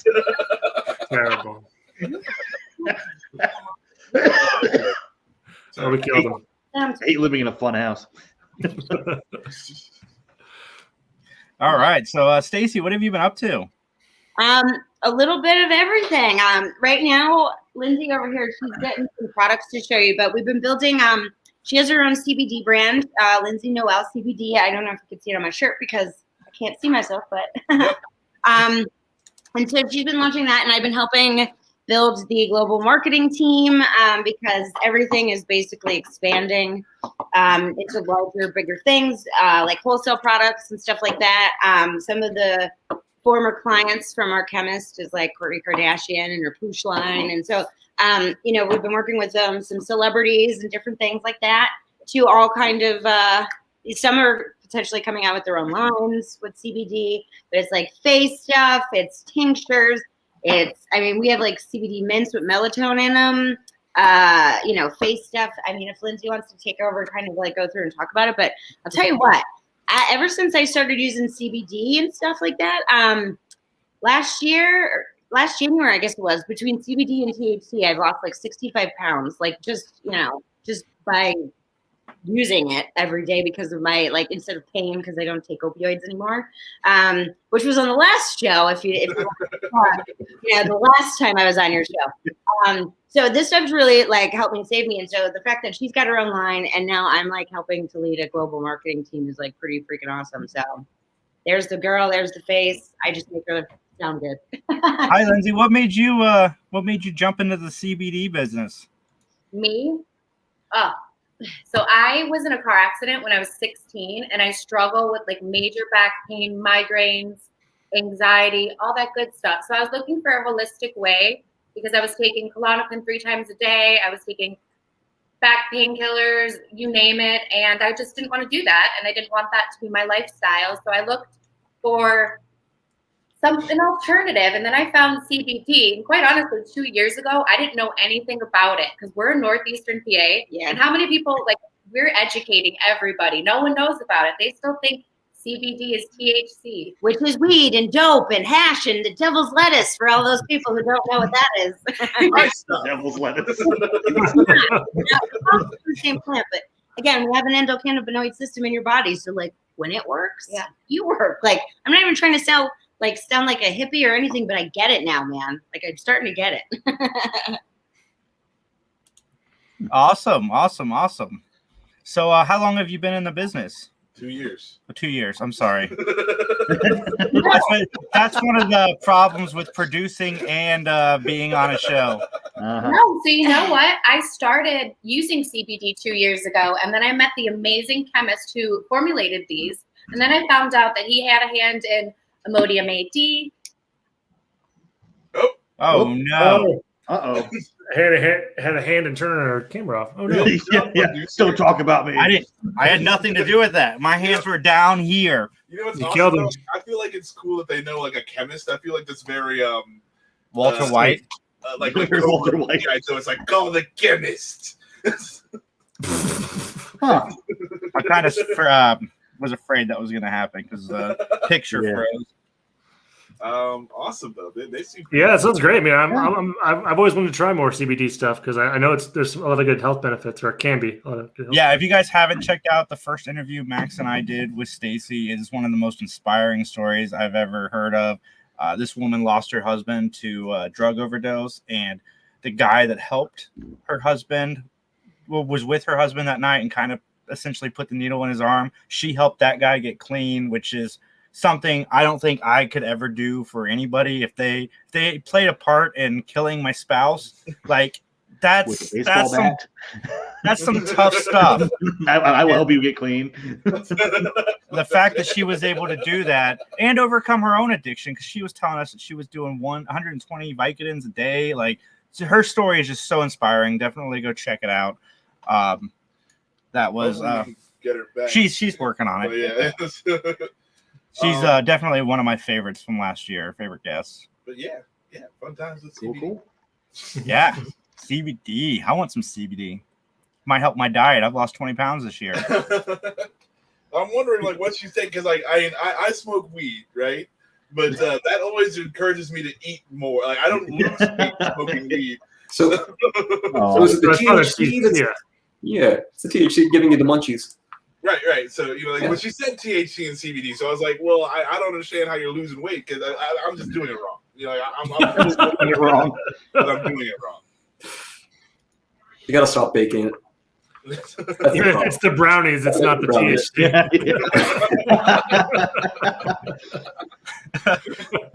Nice. I love it. Minutes though. Had some weed brownies though. Yeah. I woke up this morning. That was one of my favorite Comic Cons. Oh, I bet. Yeah. I walked into the hotel room, saw some brownies. I was like, "Okay, awesome, brownies." Yeah. A couple hours later, can't be anything wrong with this. Brownies. Amidst like I think it was 3. Amidst like I had 3 of those brownies, and we're like, whoa. You know, owe us some money, sir. No, it was just we were concerned for a bit. That's awesome. And I learned never take Max's brownies. No. Year, I watched the costume contest, but I had like I'd taken some acid, and then I watched the costume contest. Jeez. That was also pretty cool. Deadpool's coming to get me. There's like 50 of them. No, my friend had like cooked it into these chocolates, so it was pretty interesting. But yeah, like I didn't freak out or anything. It was just like, it made all the colors better. Yeah. Good time. Yeah. I miss Comic-Con so much. I'm glad I can't say which specific cons, but I'm glad people are starting to reach back out to us to come and do shows this year. I'm not letting excitement take over because I was excited last year that we had 8 shows booked for like a 2-month tour. Yeah. And that fell through. So I got to keep my expectations low. But we'll get back out there sooner than later. Yeah, for sure. And man, so much podcasting. I recently joined the Stereo app. I recommend you guys all join this. It is awesome. So you can go on here and you create a little avatar, and then you can start a podcast with anybody that's in your friend circle. It's like a social media for podcasters. And me and Mick did one that turned out pretty well, but it's definitely a lot of fun, and your fans can interact with you. So if you guys are watching this and you guys want to do a quick podcast with me, Saj, you want us to do a quick podcast? Sign up for Stereo. If I'm free, I will jump on and do it with you.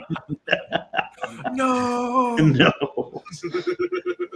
I am at 3GeeksJ on Stereo. I really like that. Me and Mick are going to do one very soon about our top 5 favorite fast food restaurants on Stereo. So Stereo, I love Stereo. Here we go. Hooray! I can see myself now too. This is great. Excellent. I'm sorry. That's better. My computer sucks. So where were we? You guys were talking about your chemist Walter White. So we have the best chemist that formulated all of these. So that's what driven me to work with him. And he's such a leader. And I had to be like, let's jump on this team and do this. So this helps me with anxiety, with my pain and inflammation. It's awesome for migraines. So I live by it. And so since I was spending a lot buying it, that's when I said, I'm going to start a line. Yeah. Have you guys used it before? Like, do you guys use CBD or? I have, yes. I want to use it more because, like I said, I'm currently on a weight loss journey myself. I'm going to doctor now. I'm working to get my weight loss surgery. Really? No, you're not. He's on I'm not with doctor. I'm only 200 pounds. I only need to lose 20 pounds. But no, I definitely. Isn't it sad that I knew your reference? I don't know what's worse. Dr. Now is an American hero. Does not get. I know he is, but he's on my 600-pound life, man. Like, he's a Jason doctor. hasn't seen the sun in a decade. I know about it. You look good, man. I've tried a couple different CBD products. Like I've never had any complaints. But like I prefer to smoke, because I smoke. So, but I don't really have a lot of health issues. Also, I'm just kind of He's fine. perfect. Yeah. Yes. He's got a halo. He's perfect. Yeah. But I like to mix the CBD sometimes with THC because, like, sometimes you get that THC gives you anxiety. Like you get that feeling in your chest because, like, we have our medical cards and stuff, so nobody go crazy in the state of PA. But yeah, like it's nice to like mix a little bit sometimes because that anxiety, like, and the dispensaries, I don't know if they are or wherever you can't usually get the same thing twice, and it sucks. It's like, oh, this finally works, and then it's never in again. So like these things, and she's mentioned the guy who did these invented Imodium AD. Do you know I you never meet your heroes. I sent him a pop-up thank you card. He has no idea how many literal situations. It says, thank you. I can poop. Stacey, you're preaching to the choir, man. Imodium AD, that guy is he is a god among He men. invented all of these things for her. So like, got my approval, like literally I did send him a thank you pop-up card. I'm just like, oh my God. Like of all the celebrities in my life, you have the patent for this? Yeah. If they ever make a third book to the Bible, that guy better be in it. That guy is doing the Lord's work. The shit testament? That's it. Yep. That's right. It's the third part of the Apocrypha. From, The Apocrypha's on its own, We'll just add it to Daniel, like they threw the other part of the Apocrypha. That's right. Predictions of the future. Yeah, we have to talk to Matthew about this. So is online the only place you can get this currently? Yeah, sorry, we just drank at the same time. That was funny. And go ahead. We're not sponsored by Coors Light. This is water. Yeah. We just prefer cups. Yeah. It's not the same. Cold. Anyways, go ahead. Where can you find it?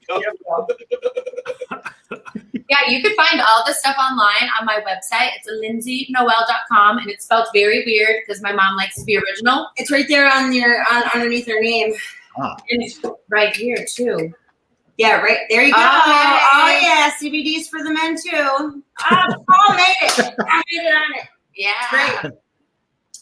That's amazing. Yeah, and Stacey's on there somewhere too. If you go to the product page and you click chewables, or go to, I like this. Go to CBD. Click CBD up top. Production value. Yep. Stacey, we didn't have this kind of production value the last time you were on. I know. I'm so impressed. I will tell you guys. This is awesome. I'm impressed. And you want to go for the spiced berry chewables. Stacey didn't see this yet. Oh. All right. Spiced berry chewables. Scroll down. Oh my God. There's me. You're seeing it in your life, folks. Me too. I'm not vegan, but I'm not cruel to animals, and I love the LGBTQ. So yes, I'm all of those. That's good. And I'm spicy. That's for sure. Not cruel to animals. Yeah, that's for the men. What is? I never knew this was a thing. What is CBD for pets? So good. My dog loves me. Some days I blow weed in his face and then he wakes up with his paws up because he's got arthritis real bad. But then she came up with these CBD chewables that are liver and beef flavored, and now I don't have to share my weed with the dog. I think my dog would love that. Freaking Wujo over here. Just think like fireworks and long car rides. The pups love it. Yeah. And they're beef and liver flavored, like I said. I've tried one. It does taste like beef, and it does taste like liver. All right. I have a Yorkie. Yeah. I had a full one. They're happier. They're so happy though. They're so happy. Made it on the podcast. Nice. Men wear CBD. Yeah. Yeah. Lindsay, how's it been this past year? Like, with COVID and everything, and how moving your line and all that stuff. Like, has it been an extra, trouble for you, or how are you doing as far as that's concerned? Well, with any business, it's extremely rough during COVID, and starting a new business during COVID is quite challenging. But I have a really great turnout with friends and family initially. That got me so many sales in the beginning, and I was like, woo, okay, what's next? And then I started going to a bunch of pop-ups this summer. My fiance's brother, Steve Masterson, hosts, he's hosted like 20 series of, what were they, like drive-in concerts. So I set up pop-ups there, and I did a bunch of sales. I was, masked up and gloved up and sanitizing, and kind of made me feel like COVID wasn't a thing because I got to go out and be around people. So sales, honestly, in the past, like I said, I started about 3 months ago. They've been amazing. Like, I literally am blessed. I can't complain because during COVID, the numbers are good because the products work. So yeah, and everybody has anxiety and stuff. Even like my kids and stuff. I mean, they were getting a little depressed from being home from school all year, not seeing their friends, and then you go on Fortnite and everybody dances or hates each other. But their anxiety is that, was ramping up and stuff. So like I was giving my sons the tinctures or the mints, even for bed, because they have like 4 milligrams of melatonin in them. And it's really been helping because if we're going to be stuck in the same house together, like I really would prefer us not all freak out at the same time and maybe get a little sleep, So I personally give them to my children. I know quite a few other people do. I know you can't buy it unless you're over 21, but it is legal. But it really has helped an awful lot. So with filming stopped basically because of COVID, I've been able to hop on her training, marketing, and everything else. And I mean, we still do. It's cool because now I get to incorporate celebrities into her line because celebrities like CBD too. And now celebrities get to put their name on their own little CBD line potentially and sell it through us as well. And, there's a lot going on. So it's like combining both worlds. Yeah. I love when you can like make something new. Like when all this shit happens, people freak out. And you should just be like, wow, let's take this as an opportunity and like figure out how to use it to our advantage while everyone else is freaking out, or make a product that calms everyone else the fuck down. Yes. I know a lot of people need that right now. World.com. It's spelled right there on your screen.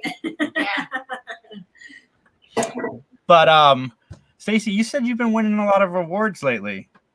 Well, a bunch of my films have been winning awards, but it's like, it sucks because I can't go anywhere. 100 Acres of Hell just won out at the Magic Castle, which I was excited about because I love the Magic Castle out in LA. And Rob Zombie was the host. And I'm like, of course COVID is happening. So we went out there, Shockfest. I've won for my other film, F Word. I won like the Toronto Film Festival and a couple other ones. I don't even know. I know there's a new review out today from 100 Acres of Hell, which is posted all over our social media, which is really cool because I did that movie like 6 years ago. And people are still talking about it and it's still streaming. So please buy it on Amazon or any of your streaming services. But yeah, I mean, like, it's been kind of crazy, but I have to figure something out. You can't sit still. You know what I mean? Like you can't just sit here and be like, oh, I wonder when filming is coming back. It's a lot of money for COVID tests, and there's only so many people out on set. I've actually associate produced a film and produced a film, and I wasn't allowed on set. So I have been producing. It was last month. It was in December. I still had to get COVID tests, but I wasn't allowed on set. So I just stayed home and did paperwork and still produced, which is no fun. But so I'm still doing both at the same time, but we got to do stuff that's fun because I got to get active. I can't like just sit home. And until the filming industry gets back to normal, which I don't know when that's going to be. When's Broadway opening? Yeah. I heard that the Law and Order guys are going to try to hire every single Broadway actor, and I think that's awesome. That is so cool. That's really cool. We were working with the makeup artist from Blue Bloods, who's Johnny Wahlberg's makeup artist. And so she's coming up and she's working with us currently on something that we could share at a later date. But yeah, there's a lot of stuff in the works, which is awesome. When everybody can't do something, then you figure out something that everybody likes to do, and now everybody wants to do it. So here we are. I'm interested to see Law and Order like musical division. Yes, that sounds great. Like High School Musical, Law and Order. Can you imagine? What's Zac Efron doing? It's like They're going to get prizes for the ballet episode. Yes. So we have more geeks on here than I did last time. Yeah, last time you just met Max and I. We have a Mitt down below me, Dan down in the center, and then Justin to the left of Dan. You're Mr. Dan. Mr. Dan. I like it. We actually have 3 more that couldn't make it today. Wow, that's awesome. So why is it 3 geeks? Is it 3 times 3? And I just like to mask or? Changing your name's hard. And then, then somebody threw water on us. That is after midnight, and now we've multiplied. I'm an includer. I like to bring people. I'm a nerd, not a geek. So you see, I met Dan through work, and I'm like, Dan, you got to come on our podcast, man. So then Dan joined. Mr. Dan, I'm glad you're here. Thank you. That's great. It's funny because Lindsay, when I worked in the news business, I actually was watching all the stuff she was doing because she was doing these, and she's got these like boudoir calendars. If anyone wants to buy them, they're pretty hot. No, I'm not in them, but You should be. So she's been doing all this stuff. She was like in charge of. We had an arena football team for a while called Pioneers. She was in charge of their dance team. She's just been this huge photographer. Everywhere I looked, she's like, her face was like on the Weekender magazine or Electric City magazine, or her pictures were everywhere. So I'm like, I love like powerful women, but they usually end up being like a jerk or a bitch or whatever. So I'm like, let's let this play out in time. So it's been 10 years, since I've kind of started watching her, but she's just been growing and growing. And it's actually been, I'm very proud of her because like people in this area don't do that kind of stuff. And so what she's been doing has been huge. I mean, they have like ecosystems in Antigua for the CBD line stuff. They have the top of the line like hemp farms down in the south, and entries into different parts of Europe and Asia. I mean, this thing is getting big, and I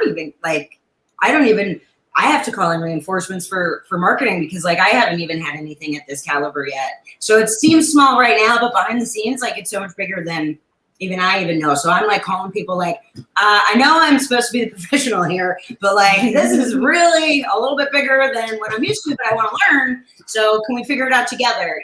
So it's been crazy. But yeah. When's the Lindsay Noel episode of Shark Tank coming? Ooh, that's on my goals. It's on my goals. But honestly, since our products are patented and the owner, I like that. We have nice little patent pending thing going on with actually the conversion of CBD oil to powder. So that if that plays out, that's going to be real big. That's going to be massive if that patent works out. So and that's my boss. So I love it. And I'm joining the wholesale side too, because this is just so much fun. And with her help, we're going to be working with like other countries, and we might be the only source there. Like it's just so huge. So it's crazy. It is kind of crazy. Yeah, I highly recommend stuff like even people like the pain cream stuff. Like if you don't want to smoke anything or eat anything or ingest anything, topicals are great. Topicals are great. Like people's grandmothers are like, I don't want any of that dope. So I'm like, I want some of that dope. Just like, a little bit. Like Ben Gay. Okay, so I just works out. This was pretty. I love it. And if you notice, too, I don't know if you like the labels, but they're like zap and bang. They're like comic-y. Like so, we're gearing towards like your audience. Love it. It's like zap bang. Oh, there we go. See? Oh, yeah. Oh, I got full screen. It makes me want to dance. Yeah, but they're cool. Yeah. Do you have a shark of choice? Oh, I would just be honored to work with any of the sharks just for the opportunity, but I would go for like a double whammy. I would want 2 of them. I want Mr. Wonderful to never do anything important.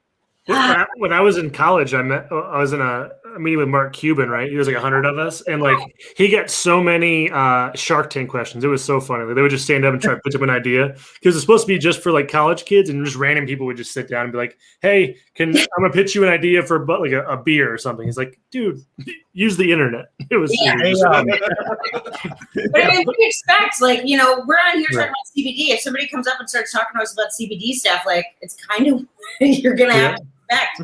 You're in charge of giving away money and patents and all that shit to people. It's a lot more. Right? Yeah. So. Yeah, I can't wait to check this out. I'm definitely going to be a customer.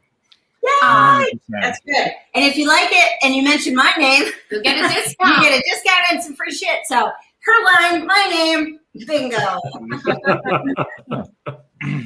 That's fantastic. So, yeah, do you have a retail plan? Yeah. So actually, we have a meeting coming up this week where we might set up our first brick and mortar store, but still kind of undecided with COVID and everything. We're still basically in a lockdown where we're at. So it's a little iffy, but I figured, what the hell? Let's give it a try. So that should be coming in maybe a month or two.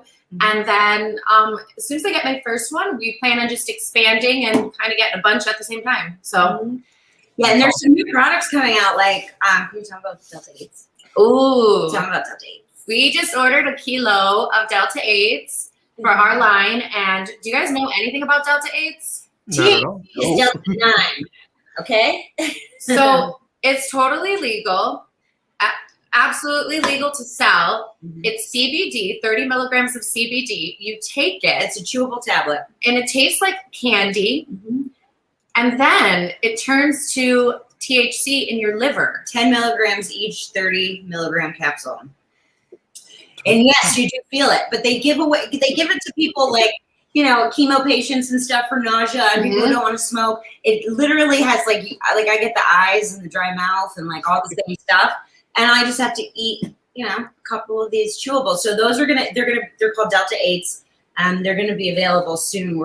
We just got them in and we're making them. So you have to try those. They give you like a really unique body high. So you have to be 21 or older to buy them.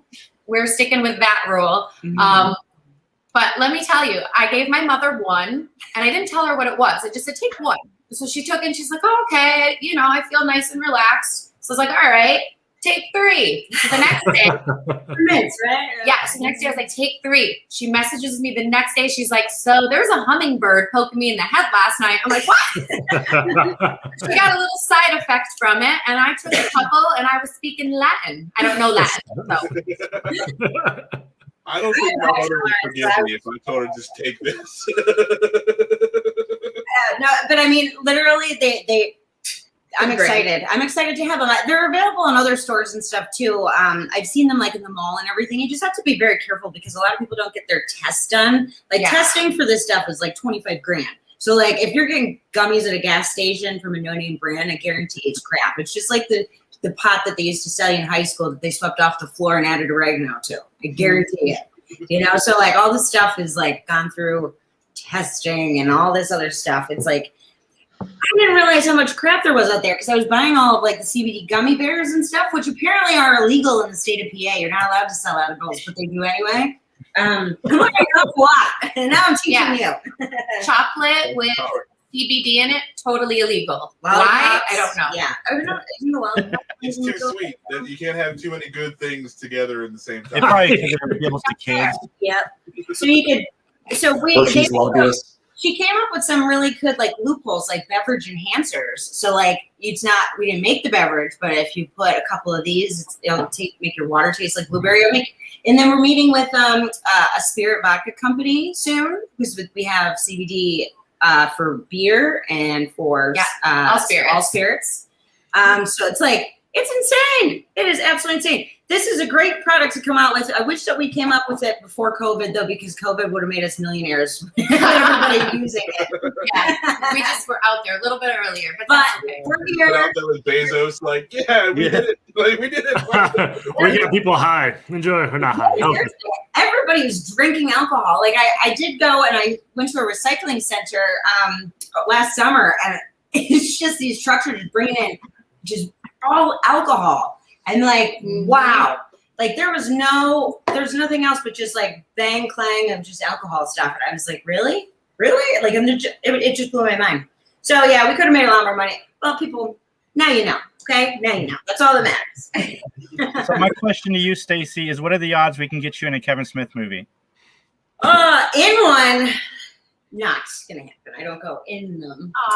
But there are There's some hintings of things coming out, and I know a lot more than I'm too. So just stay tuned to the end of the year, but I won't be on TV. I can guarantee you that. I try to stay off TV. I like working behind the scenes because just like Mark Cuban, I don't want people coming up and asking me all the time, like, anyway, like, can you, like, I've had girls come up to me like, can you get me to sleep with like Snoop Dogg and stuff? What's some of that lion? Like, we're actually professional and we're friends and our friends are just like, no, it doesn't work that way. So don't ask beach with a Corona. Come on now. Yeah. But when you're back, I'm going to stay away from any possible Epstein situations. Yeah. Forget that. I was not Me Too'd and I don't want to be. So, and I'm not going to do it to anybody else just to get back at it. So stay away from that. Hashtag CBD, okay? Yeah, like, take this, chill out. Yeah, right? Don't worry. You'll be fine. Yeah. Well, ladies, where can everybody find you guys online? www.lindsaynoel.com. And she's also Lindsay Noel CBD on Instagram and Lindsay Noel on Facebook. And I am at Stacey Toy, STACEYTOY, at Instagram, Facebook, LinkedIn. Or just order something from Lindsay and then tell them I sent you. I don't care if you know me or not. Just say that Stacey sent you and you get some free stuff. There you go. Free goodie. Just Toy, even. If you don't remember my first name and last name's Toy, just put Toy sent me. I don't care. Get the hookup. Absolutely. Everybody stay tuned to the Three Geeks channel. We got a lot of cool stuff coming up. We got an interview with Cobra Kai's Jesse Cove next week. Working on some other things. The Larry Hankin project that we've been working on for the last 3 months is finally got some stuff moving. That's pretty big, and I might be able to announce it soon. A whole bunch of cool stuff. Part 2 of the interview we did with Scott Valentine coming up as well. Stacey, Lindsay, if you guys don't mind sticking around for just a few seconds. And everybody else out there, you guys have a great day. Recycle your droids.